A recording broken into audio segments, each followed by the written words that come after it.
Assalamualaikum warahmatullahi wabarakatuh. Salam sejahtera buat kita semua. Kita mulai kuliah hari ini untuk melanjutkan materi ya. Kita sampai pada bab 9. Bab 9 yaitu mengelola SDM. SDM itu adalah sumber daya manusia. Jadi dalam menjalankan suatu usaha sangat penting bagi kita untuk bisa mengelola sumber daya manusia dengan baik.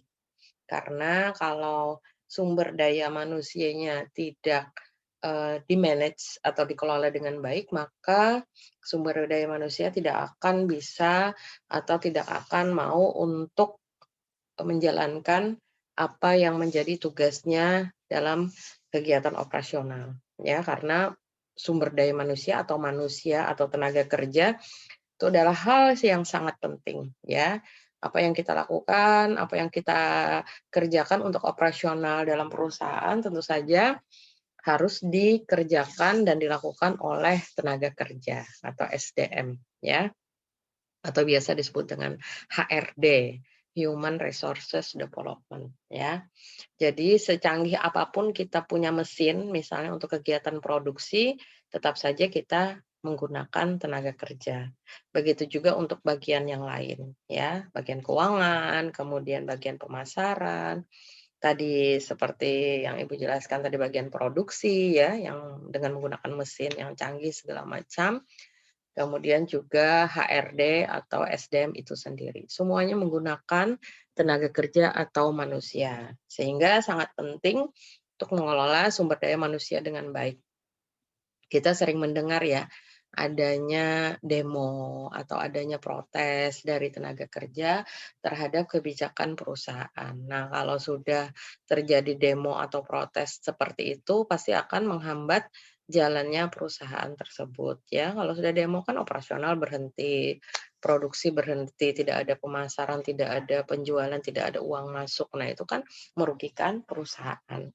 Jadi dalam hal ini perusahaan harus bisa, eee, mengelola SDM-nya dengan baik, sehingga apa yang menjadi tujuan perusahaan itu akan bisa tercapai, ya. Nah, kita teruskan. Nah, apa itu MSDM atau Manajemen Sumber Daya Manusia?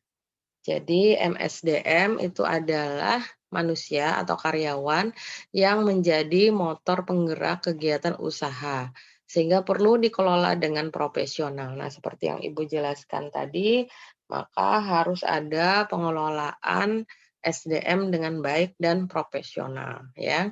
Kemudian pengelolaan SDM ini kita kenal dengan manajemen sumber daya manusia, yaitu pengelolaan sumber daya manusia. Nah, makanya ada yang namanya MSDM ya, karena manajemen sumber daya manusia itu adalah kegiatan untuk mengelola sumber daya manusia atau mengelola tenaga kerja di dalam perusahaan.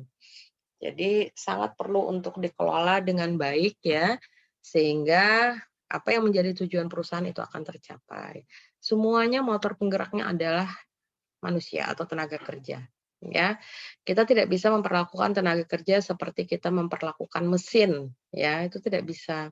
Karena manusia atau tenaga kerja ini punya perasaan, punya hati, punya keinginan, punya, tujuan, ya. Nah, kalau memperlakukannya sama seperti, mesin ya, faktor produksi yang lain dalam perusahaan itu bisa membuat SDM-nya tersinggung, kurang motivasinya untuk bekerja, kemudian tidak mau menjalankan tugasnya di perusahaan ya.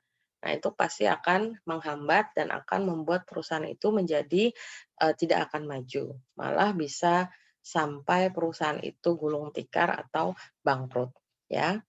Kita teruskan. Nah, analisa jabatan atau analisis jabatan ya, ini sebenarnya analisis jabatan. Bentar ya. Nah, jadi analisis jabatan, kita perbaiki dulu. Nah, jadi analisis jabatan itu adalah uraian tentang jabatan yang harus diisi oleh, seorang tenaga kerja. Sebenarnya ini tidak hanya jabatan ya, bagian juga bisa. Jadi tenaga kerja paling rendah pun juga harus ada analisis jabatannya atau analisis pekerjaannya, atau biasa yang kita sebut dengan job description ya, atau job desk. Nah, jadi isinya adalah identitas jabatan atau pekerjaan, fungsi jabatan, uraian tugas, wewenang, tanggung jawab, hubungan kerja, alat, mesin, bahan yang digunakan, kemudian kondisi kerja. Nah, kenapa harus ada analisis jabatan ini? Supaya tenaga kerja yang melaksanakan tugasnya itu berada di tempat yang tepat, ya. Jadi dia memang posisinya di situ dan keahliannya memang di situ, sehingga tidak ada yang kesalahan dalam penempatan tenaga kerja. Jangan keahliannya di bidang A misalnya dia ditempatkan di bidang B, nah itu tidak akan berhasil. Nah, sehingga harus kita uraikan tentang jabatan tersebut atau bidang pekerjaannya, ya. Yang pertama identitas jabatan, misalnya bagian keuangan, apa yang harus dilakukannya? Oh, dia harus, membukukan uang, harus membuat neraca, harus membuat laporan keuangan misalnya. Itu berarti tugas-tugas itu harus dijelaskan kepada tenaga kerja sejak awal dia menduduki posisi tersebut, ya. Jadi harus dijelaskan, sehingga tidak ada kesalahan dalam melaksanakan pekerjaan. Nah, penjelasan itu bisa secara lisan, tapi lebih baik lagi dua-duanya ya. Pertama secara lisan, kemudian yang kedua adalah secara tertulis. Karena kalau secara lisan ini bisa saja orang lupa, tapi kalau dia lupa ada yang tertulis, dia bisa membacanya lagi. Sehingga pekerjaan atau jabatan tersebut dapat dilaksanakan dengan baik, ya. Kemudian fungsi jabatan ini juga harus dijelaskan kepada tenaga kerja, fungsi pekerjaan, apa fungsinya ya. Nah, jadi kalau misalnya bagian produksi, fungsinya adalah memproduksi. Kemudian apa saja yang harus dia kerjakan ya.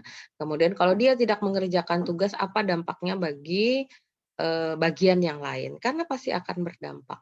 Produksinya tidak jalan, pasti pemasarannya tidak akan jalan juga, ya kan? Karena apa? Karena tidak ada barang yang dipasarkan.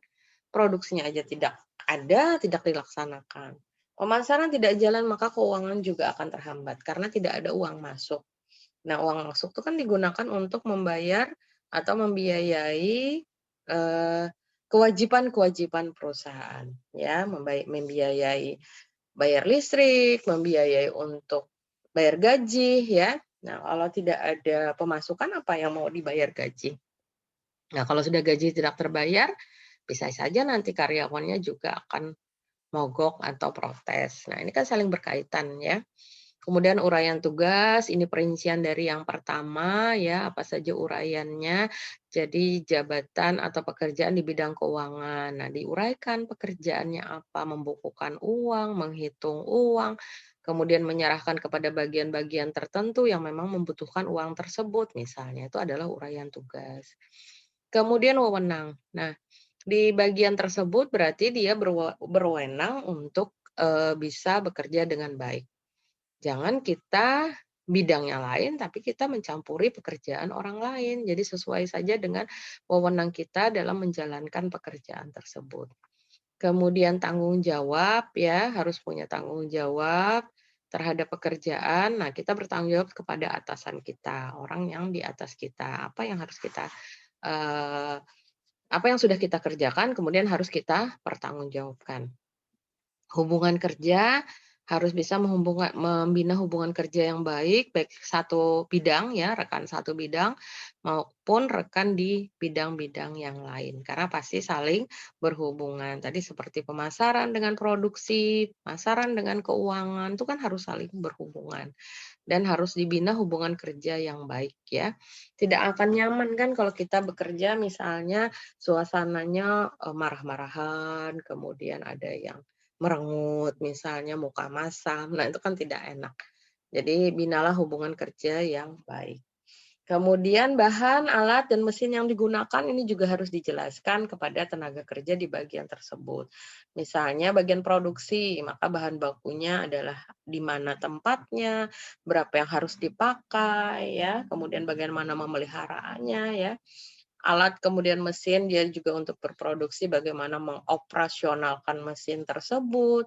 Jangan sampai mesinnya rusak nanti malah menambah biaya, ya. Kemudian bagaimana pemeliharaan mesin yang harus dilakukan oleh tenaga kerja. Jadi barang-barang itu harus dipelihara dengan baik. Karena kalau sudah rusak, maka dampaknya akan merugikan perusahaan. Kalau rusak berarti mogok kerja, kan tidak ada yang bekerja karena nunggu mesin rusak ya. Kemudian juga kalau sudah rusak biasanya biaya perbaikannya akan lebih mahal. Jadi lebih baik, dipelihara dengan baik ya, dipelihara dengan baik jangan sampai rusak. Misalnya harus ganti ada, suku cadang tertentu, kemudian mengganti oli misalnya kalau pakai oli dan lain sebagainya. Sama seperti sepeda motor kan, pada saatnya ganti oli ya kita ganti, jangan sampai nanti rusak baru kita perbaiki dan harus kita ganti juga akhirnya. Nah, itu biasanya merembet ke bagian yang lain. Jadi lebih mudah dan lebih murah memelihara pada saat masih baik daripada memperbaiki pada saat sudah rusak, ya, apapun ya yang kita gunakan, termasuk mesin dan peralatan lainnya. Kemudian kondisi kerja, bagaimana menciptakan kondisi kerja yang nyaman ya, dengan fasilitas yang cukup. Jadi misalnya aja karyawan sudah bagus datang pagi-pagi misalnya, kemudian ternyata bahan bakunya habis. Nah, jadi kan itu menimbulkan frustasi juga, sudah pagi-pagi datang akhirnya tidak bisa bekerja dengan baik. Nah, itu bisa berarti tidak bisa menciptakan kondisi kerja yang bagus. Nah, siapa yang bertanggung jawab untuk menciptakan kondisi kerja yang baik ini adalah pimpinan ya. Makanya peranan pimpinan dalam mengelola SDM ini sangat besar. Bagaimana pimpinan bisa memberikan, contoh, bisa menciptakan kondisi kerja, suasana kerja yang nyaman, fasilitas yang dibutuhkan oleh tenaga kerja, itu adalah pimpinan yang harus, mengelolanya atau memanage-nya dan menyediakannya. Kita teruskan. Nah, syarat jabatan harus memuat beberapa hal ya. Jadi dalam menduduki satu jabatan, ada beberapa hal yang harus kita perhatikan. Yang pertama adalah persyaratan pendidikan ya. Apakah pendidikannya sesuai dengan apa yang, dia kerjakan ya. Nah, kadang-kadang banyak sekarang ini rekrutmen yang tidak sesuai dengan pendidikannya. Nah, itu nanti akan menghambat juga untuk jalannya operasional. Jadi, harus yang pertama itu adalah pendidikan yang sesuai. Misalnya, bidang-bidang tertentu ya, maka dia akan, menduduki jabatan yang sesuai dengan bidang tersebut. Sehingga bekerjanya pun mudah karena dia sudah dibekali dengan, pendidikan yang cukup untuk bidang tersebut, ya. Lain orang pendidikannya A, bekerjanya di B misalnya, kan tidak bagus ya. Nanti harus dilajari lagi dan itu akan memerlukan biaya dan waktu yang lama. Kemudian persyaratan pelatihan, nah ini juga bagus. Karyawan yang sudah ikut pelatihan maka akan lebih cepat ya dia mengerjakan pekerjaannya. Makanya nanti kadang-kadang kan ada syarat misalnya menguasai komputer misalnya dan sudah ikut pelatihan untuk IT. Nah, itu tambahan selain persyaratan pendidikan. Kemudian persyaratan pengalaman ya. Nah, tapi untuk baru lulus kuliah ya, itu kan belum ada pengalaman kecuali dia kuliah sambil kerja misalnya ya. Nanti, kalau ada pengalaman lebih bagus, tapi kalau tidak ada pun harus diberi kesempatan ya, karena orang baru lulus pendidikan ya, apakah dia kuliah, itu kan ada yang punya pengalaman, ada yang tidak. Jadi harusnya diberi kesempatan yang sama ya, kasihan yang tidak punya pengalaman. Kemudian persyaratan psikologi ya, nanti ada juga tes-tes psikologi untuk bisa menilai, karyawan tersebut secara psikologi ya, kejiwaannya seperti apa, kemudian hal-hal lain yang bisa digali itu bisa dites secara psikologi. Kemudian persyaratan khusus ya, Ini khusus juga untuk bidang-bidang tertentu ya, apa yang menjadi persyaratan khusus bagi bidang-bidang tertentu. Misalnya bidang produksi, maka dia, misalnya punya badan yang tegap, yang sehat. Nah, karena produksi itu kan lumayan ini ya, pekerjaannya lumayan berat ya, bagian produksi. Nah, itu persyaratan khusus contohnya ya. Kemudian ada persyaratan misalnya untuk pekerjaan security, maka persyaratan tambahannya misalnya dia bisa bela diri. Itu contoh ya untuk persyaratan khusus. Kita teruskan perencanaan SDM. Jadi adalah maksudnya di sini kegiatan merencanakan jumlah tenaga kerja yang dibutuhkan sesuai dengan analisa jabatan yang sudah dibuat. Jadi yang pertama perusahaan harus membuat analisis jabatan atau analisis pekerjaan seperti yang Ibu jelaskan sebelumnya. Setelah tahu apa pekerjaan itu, kebutuhan-kebutuhannya apa saja untuk bisa mengisi jabatan atau lowongan tertentu, baru kita lakukan rekrutmen atau penerimaan karyawan atau mencari karyawan baru ya. Jadi harus sesuai, buat dulu analisis jabatannya. Kemudian perencanaan SDM itu adalah kegiatan yang dilakukan secara sistematis untuk meramalkan atau memperkirakan kebutuhan SDM atau sumber daya manusia dalam suatu perusahaan. Jadi harus dibuat secara sistematis ya. Artinya harus dengan formal, harus dengan sungguh-sungguh, sehingga kita bisa melakukan berapa sebenarnya jumlah tenaga kerja yang kita perlukan dalam perusahaan tersebut. Kebanyakan tidak boleh, kedikitan juga jangan, karena kalau kebanyakan kan beban perusahaan akan tambah besar, karena harus menggaji dan lain sebagainya. Kalau kekurangan tenaga kerja, maka nanti akan membuat pekerjaan itu tidak bisa tertangani dengan baik ya, jadi ada perangkapan jabatan dan lain sebagainya. Jadi usahakan menentukan jumlah tenaga kerja itu sesuai dengan yang diperlukan atau yang dibutuhkan, ya. Pertimbangan perencanaan sumber daya manusia, kenapa harus ada perencanaan sumber daya manusia? Yang pertama untuk memenuhi kebutuhan karyawan baru karena ada pembukaan cabang baru atau pendirian usaha baru. Jadi untuk usaha-usaha yang baru atau cabang yang baru tentu saja kita memerlukan tenaga kerja ya. Kemudian bisa juga adanya karyawan yang keluar ya atau pensiun atau keluar sendiri atau dikeluarkan perusahaan. Jadi, kenapa dia perlu tenaga kerja, karena ada tenaga kerja yang keluar.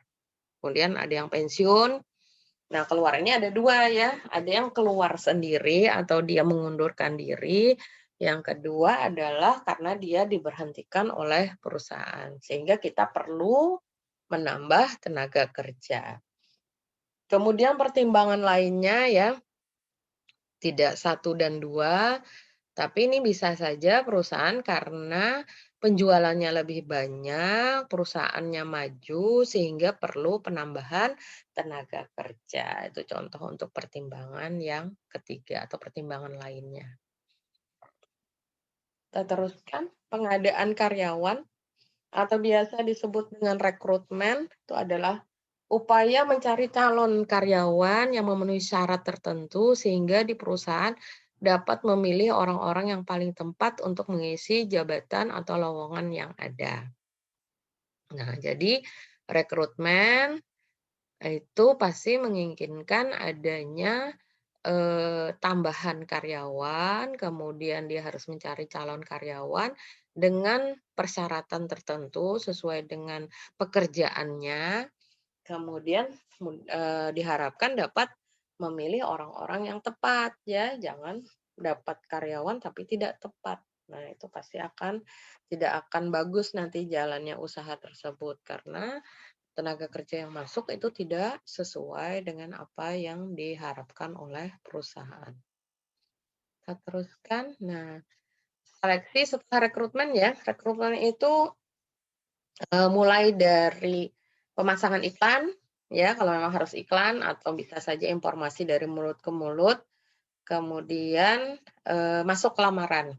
Nah, itu disebut rekrutmen, sampai calon tenaga kerja itu memasukkan lamaran. Nah, setelah itu baru proses seleksi, ya. Nah, seleksi adalah suatu proses untuk memilih atau mendapatkan tenaga kerja yang memenuhi syarat sesuai dengan ketentuan organisasi. Jadi seleksi itu kan macam-macam ya, nih contohnya. Jadi surat lamaran tuh bisa diseleksi dulu, jadi namanya seleksi administrasi. Kemudian seleksi secara umum ya, pengetahuan-pengetahuan umum dari calon tenaga kerja tersebut. Bisa tertulis ya, biasanya untuk tes umum ini tertulis. Kemudian yang berikutnya adalah tes wawancara. Nah, itu langsung berhadapan dengan panitia seleksi ya, atau orang-orang yang memang tugasnya adalah untuk menyeleksi karyawan. Jadi sebagai calon tenaga kerja, kita berhadapan langsung dengan panitia yang akan melakukan seleksi tersebut. Kemudian psikotes ya, psikotes ini tes psikologis ya. Tadi seperti Ibu jelaskan, ini baik wawancara ya, atau bisa juga dengan tertulis, di mana tugas-tugasnya itu akan dijelaskan ya, apa saja yang ingin diketahui oleh psikolog ya, biasanya psikotes ini dilakukan oleh psikolog untuk bisa mengetahui karakter, kemudian juga motivasi, kemudian hal-hal yang lebih jauh lagi yang bisa diketahui dari seorang calon tenaga kerja. Jadi sampai ke kejiwaannya dan lain sebagainya. Kemudian placement berkaitan dengan pencocokan seseorang dengan jabatan yang akan dijabatnya berdasarkan kebutuhan jabatan. Jadi ini penempatan ya, setelah kita sudah melewati proses seleksi, kemudian dia berhasil ya, maka berhasil untuk diterima sebagai karyawan di perusahaan tersebut, maka langkah selanjutnya adalah penempatan ya. Jadi disesuaikan dengan jabatan, kemudian juga disesuaikan dengan persyaratan dan apa yang dimiliki oleh tenaga kerja tersebut. Jadi harus dicocokkan ya. Berikutnya adalah kompensasi. Apa itu kompensasi? Kompensasi adalah balas jasa. Ya nih, yang bagian kedua ya. Jadi program kompensasi penting diperhatikan organisasi dalam rangka mempertahankan sumber daya yang profesional dan berkualitas ya. Nah, ini kan kita bekerja itu kan untuk dapat penghasilan, dapat kompensasi. Nah, kalau sudah tenaga kerja tidak puas terhadap kompensasi yang diberikan, nah itu jadinya akhirnya malas-malasan. Dan setelah malas-malasan nanti bisa berhenti. Nah, karyawan yang keluar dengan sendirinya ya, dengan keinginannya sendiri di perusahaan itu tidak bagus ya bagi perusahaan. Kenapa? Karena nanti harus mencari gantinya lagi, harus seleksi lagi, harus dilajari lagi. Nah, sementara karyawan yang berhenti misalnya sudah punya keahlian dan keterampilan yang cukup ya. Jadi itu tidak bagus, makanya harus adanya upaya untuk mempertahankan karyawan ya, sehingga harus dikelola dengan baik, beri kompensasi yang sesuai ya. Jangan sampai karyawan berhenti. Nah, itu akan merugikan perusahaan karena yang berhenti sudah terampil, yang masuk masih belum ada keterampilan ya untuk bidang tersebut sehingga harus dilajari lagi. Itu akan merugikan perusahaan. Apalagi kalau yang berhenti cukup banyak ya. Kenapa karyawan bisa berhenti? Itu berarti karena ketidakpuasan terhadap kebijakan perusahaan. Salah satunya adalah kompensasi ya, dan biasanya banyak hal yang menjadi masalah di tenaga kerja itu yang pertama itu adalah masalah penghasilan. Baru yang lain-lain ya, itu memang banyak yang menjadi alasan seorang tenaga kerja itu mogok, seorang tenaga kerja itu protes, kemudian seorang tenaga kerja itu bisa keluar dari perusahaan atau mengundurkan diri. Walaupun masalah-masalah yang lain juga banyak ya, atau alasan yang lain juga banyak, tapi alasan kompensasi ini biasanya itu adalah menjadi alasan yang pertama ya. Kemudian kompensasi merupakan suatu pengertiannya ya, merupakan suatu imbalan yang diterima karyawan sebagai balas jasa untuk kerja mereka. Jadi ada balas jasa ya, kita mengeluarkan tenaga, kita mengeluarkan pikiran, kita sudah mengorbankan waktu, biaya, dan lain-lain, berarti kita juga harus mendapatkan imbalan, ya. Imbalannya harus sesuai. Nah, jadi tidak hanya sekedar imbalan atau sekedar kompensasi, tapi sesuai dengan apa yang dilakukan oleh tenaga kerja tersebut, ya.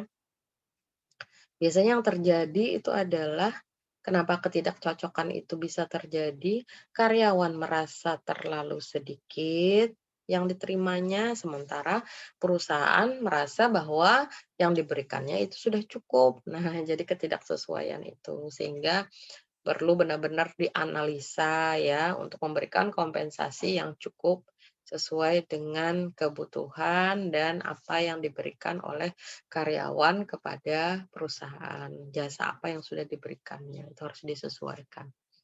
Tugas perusahaan adalah menentukan kompensasi yang akan diterima karyawan, baik berupa uang, keuangan maupun non keuangan. Jadi kompensasi itu ada dua.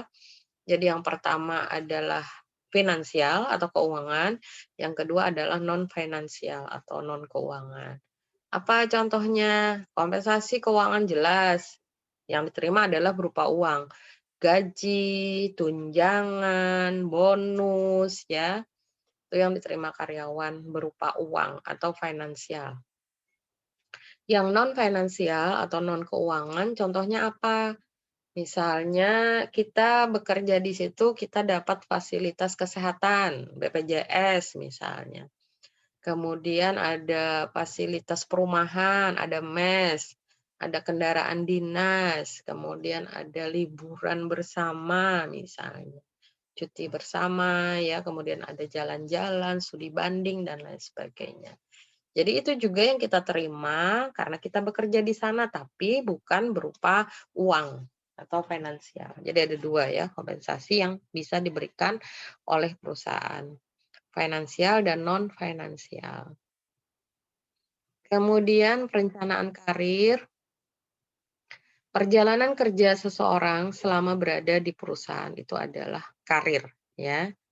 Jadi selama kita bekerja di perusahaan tersebut, apa karir kita meningkat atau tetap atau malah turun. Nah, itu kan eee, tergantung dari kinerja yang kita berikan terhadap perusahaan. Karyawan dapat merencanakan karirnya sejak mulai bekerja sampai berhenti bekerja, ya. Nah, dari sejak masuk ya, nanti kalau kalian sudah, bekerja setelah lulus kuliah, maka karir kalian akan dinilai itu sejak kita masuk sampai nanti, kita mencapai puncak karir tersebut. Nah, kalau bisa jangan berhenti ya, jangan mudah-mudahan dapat pekerjaan yang sesuai lah, sehingga tidak pindah-pindah bekerja. Perusahaan melakukan evaluasi kinerja terhadap seluruh karyawan. Jadi, kinerja yang diberikan oleh perusahaan itu selalu dievaluasi. Penilaian kinerja merupakan proses mengevaluasi dan menilai prestasi kerja karyawan, sehingga dapat memberikan umpan balik bagi karyawan dan organisasi tentang pelaksanaan kerja mereka, dan sebagai dasar untuk program perbaikan prestasi kerja, penyesuaian kompensasi, promosi, dan pengembangan karir. Ya. Jadi penilaian kinerja itu sangat penting, karena nanti setelah dilakukan penilaian kinerja itu kan hasilnya ada dua, ada yang baik, ada yang kurang baik kinerjanya. Kalau yang baik maka akan diteruskan dan perusahaan harus memberikan reward ya, harus memberikan penghargaan terhadap karyawan yang punya prestasi yang baik sehingga karyawan itu akan lebih semangat lagi untuk bisa berprestasi dan berkinerja yang lebih baik. Ya, jadi harus diberikan penghargaan, ya semampunya perusahaan lah, bisa berupa uang, bonus, atau bisa juga berupa tanda penghargaan. Nah, kemudian dari evaluasi atau penilaian kinerja tersebut, kalau karyawan itu kurang bagus kinerjanya, maka perusahaan harus memberikan teguran, punishment ya, harus memberikan hukuman, harus, ditegur lah. Sehingga karyawan tersebut juga akan bisa memperbaiki kinerjanya di waktu yang akan datang. Kalau tidak ada teguran, nanti jadi semaunya ya karyawan tersebut, "Ah, aku males, aku santai, aku biasa aja, seadanya aja," juga tidak ada teguran ya. Nah, itu nanti dia tambah santai lagi dan kinerjanya tambah jelek lagi. Dan itu juga bisa menurunkan motivasi bagi karyawan yang bagus ya, yang kinerjanya bagus.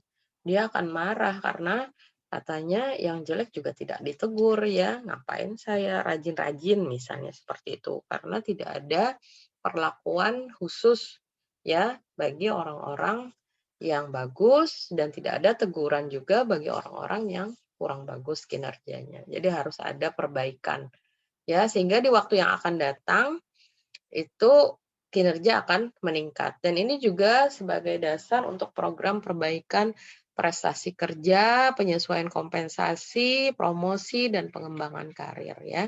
Promosi ini maksudnya adalah promosi jabatan. Jadi kalau kinerjanya bagus kan bisa mendapatkan promosi atau peningkatan jabatan ya di posisi-posisi tertentu ya. Kita teruskan. Nah, PHK, pemutusan hubungan kerja. Nah, PHK itu banyak hal ya, kenapa terjadi PHK di dalam perusahaan. Yang pertama karena memasuki usia pensiun. Ya bagus ya bekerja kalau sampai pensiun itu artinya dia tidak pindah-pindah pekerjaan, dia berkarir di situ, tapi dia berhenti karena memang usianya sudah dianggap tidak bisa produktif lagi ya. Nah, beda-beda ya kalau pegawai negeri itu usia pensiun rasanya 58 ya. Nah, di perusahaan itu biasa terserah perusahaan ya dia kalau bagaimana dia menetapkan usia pensiun. Bisa berdasarkan PNS, bisa ya, atau dia punya kebijakan yang lain. Kemudian bisa yang berikutnya PHK atau pemutusan hubungan kerja itu adalah permintaan dari yang bersangkutan untuk mengundurkan diri. Jadi karyawannya sendiri yang mundur ya karena beberapa sebab.